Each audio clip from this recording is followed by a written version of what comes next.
Hello, and welcome to the Daily Comic and Collectible, episode 619.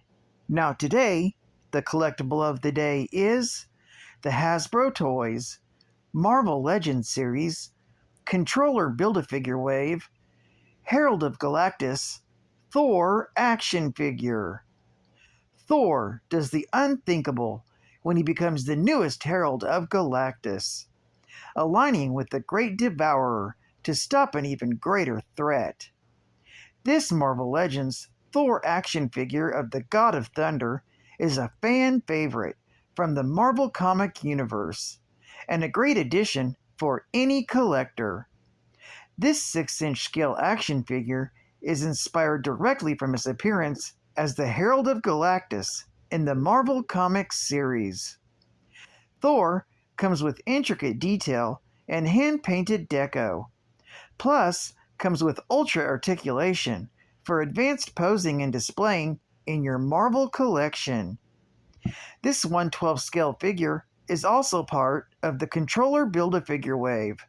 Complete the figure set to create your own controller action figure. This box set includes the Herald of Galactus Thor action figure, 2 interchangeable hands, his special effects hammer Mjolnir, plus an attachable lightning FX piece, and 2 Asgardian ravens, Hugin and Moonin. Comes in a collectors-friendly window display box and was released in 2023 by Hasbro Toys. Now, the comic of the day is Marvel Team Up, Volume 1, Issue number 115, with a cover date of March 1982. With story by J.M. DeMatteis, art by Herb Trimpe, and cover by Bob Layton. This issue is titled Dichotomies. The story opens at Mount Sinai Hospital, with Peter Parker observing Donald Blake, Thor's dual identity, perform surgery on a Jane Doe homeless woman that's currently living on the streets of Manhattan. Unfortunately, she was injured in crossfire by a shootout between police and bank robbers. Peter realizes that if she survives, she'll become quite rich and famous because the newspapers and the public just love stories like these. Meanwhile, downstairs, there's an alien dressed as a man making his way towards the operating room. And this alien has the abilities to telepathically twist people's minds and even bring about recessed emotions. As he reaches the surgery, he reveals himself to be the alien named Maru.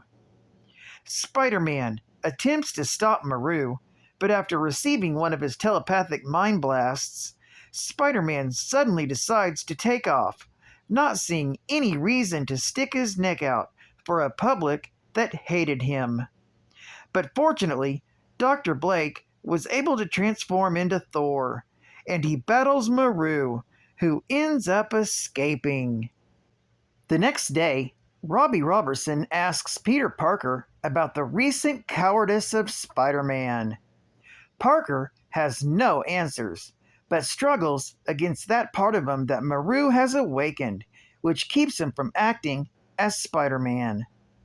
It's then Maru shows up at Times Square, using his telepathic powers on the ordinary New York population, demanding that the city turn over the one known as Dahlia.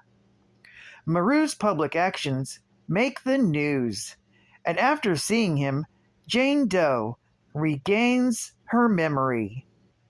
After Thor shows up to fight Maru, and they battle, this time Maru uses his powers on Thor, putting Donald Blake's mind in control of Thor's body. Unused to fighting or even moving Thor's much larger frame, Donald Blake ends up being no match for Maru.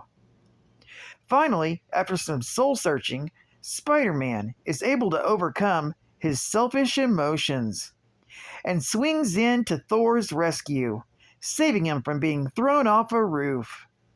Spider-Man then tackles Maru and ends up getting tossed off the roof himself. But this gives Blake some extra time to collect himself. And in the fury of battle, Thor's mind is able to take control again, and he's able to defeat Maru.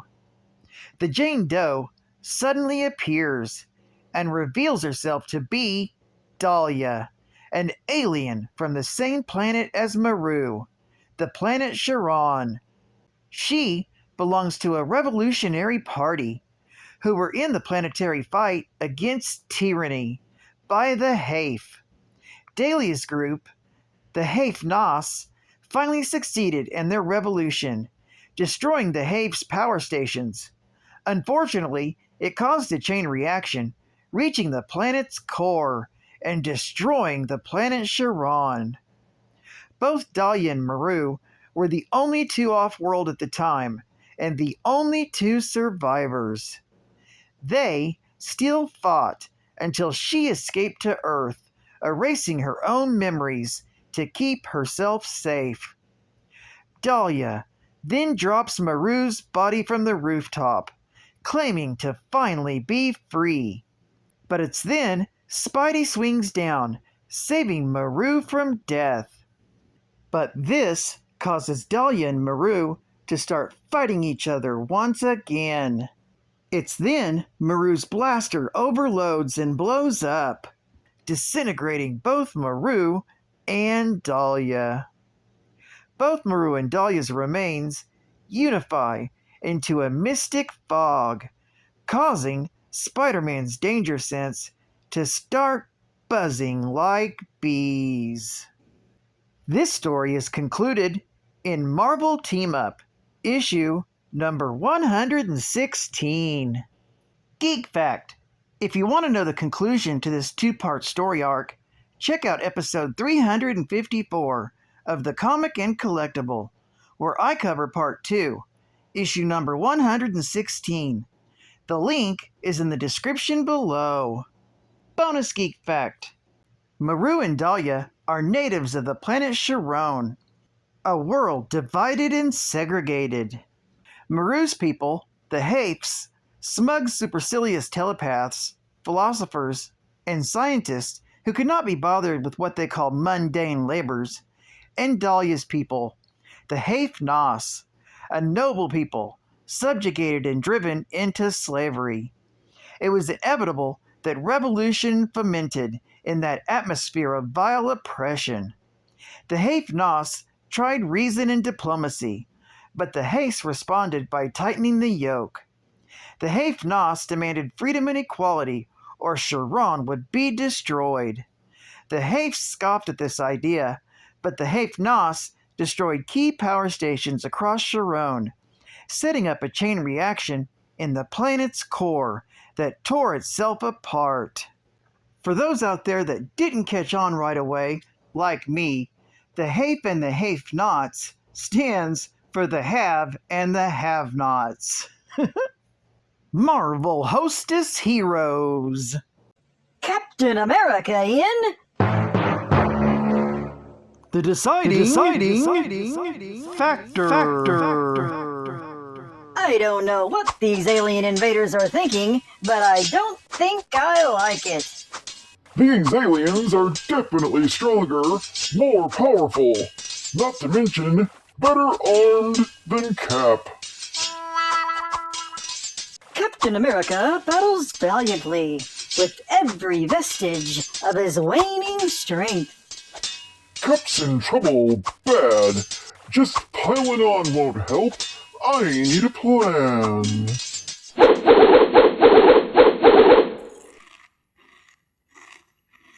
A masterly stroke, Fury, diverting their attention to the good taste of Hostess fruit pies. Two kinds, too. Apple and cherry. I knew they'd go for the light, tender crust, the real fruit filling. We must return to our world to report the Terrans have a unique power called Hostess Fruit Pies. Its taste is eminently more enjoyable than fighting the red, white, and blue creature. Game over. You get a big delight in every bite of Hostess fruit pies. And final Geek Fact. Marvel Team Up is an American comic book series published by Marvel Comics. The series features 2 or more Marvel characters in one story. The series was originally published from March of 1972 through February of 1985 and featured Spider-Man as the lead team-up character in all but 10 of its 150 issues and in 6 of its 7 annuals. It was the first major ongoing spin-off series for Spider-Man, being preceded only by the short-lived The Spectacular Spider-Man magazine. Of the issues that did not star Spider-Man, the Human Torch headlined 6 issues, the Hulk 4, and Aunt May in 1. Publication of most of the issues starring the Human Torch coincided with that of the giant-sized Spider-Man, an alternate Spider-Man team-up themed series by the regular Marvel Team-Up creative team. When canceled with issue number 150 in 1985, the title was replaced by Web of Spider-Man. Well, I'd like to thank you for joining me for another Daily Comic and Collectible, and I hope to see you again Monday. This is Cut Fan Comics Man, and I'll catch you on to Flip. Over and out.